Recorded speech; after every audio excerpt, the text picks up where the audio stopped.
Welcome back to the Edwards-Jones Dome in St. Louis, Missouri. The drama continues to unfold here at Monster Energy AMA Supercross and FIM World Championship. Jason Weigandt and Jim Holley here, and the KTM Junior Supercross Challenge riders practicing down there. That's our racetrack. The drama continues to unfold, Jim. The motocross top riders of the 450s. People are trying to figure out how tough Chad Reed is. He looked great in the first practice session. He wasn't even out there at all in the second. What does this mean? Well, it means that, he's still fast. I mean, he comes out in that first session and he had fast time, but Kevin Windham said, look, I'm going to step it up. Kevin Windham goes a 53.3, Chad Reed a 53.7, Andrew Short a 53.9. But here's the clincher.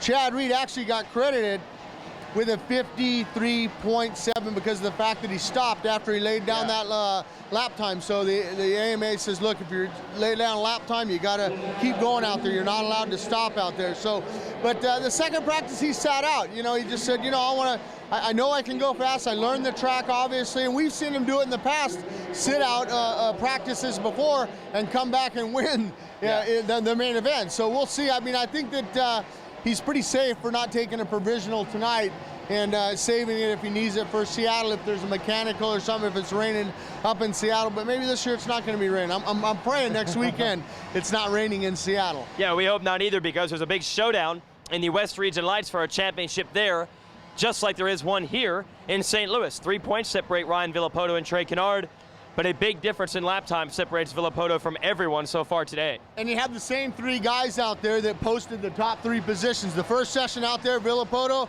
a 53.6. Next was Grant with a 54.4, and then Kennard with also a 54.4.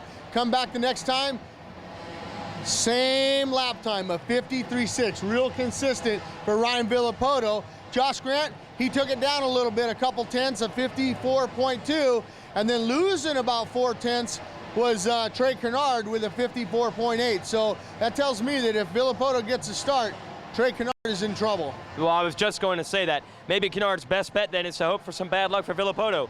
Kennard's gotten good starts earlier in the year. If he can get one tonight and Villopoto starts in the back, could it still happen?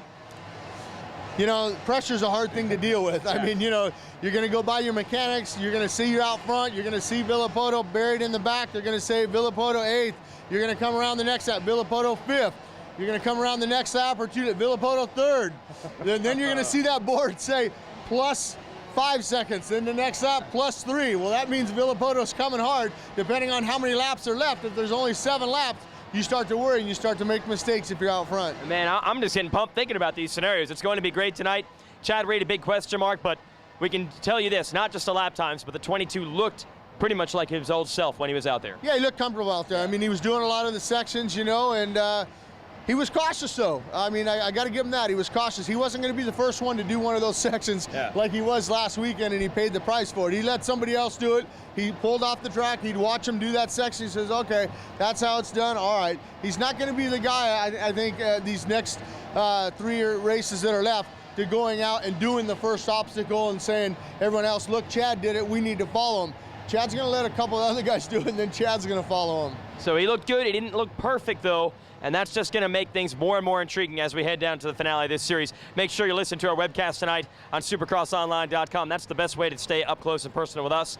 And we'll be back with more videos when we're done racing. Should be a good one from here in St. Louis.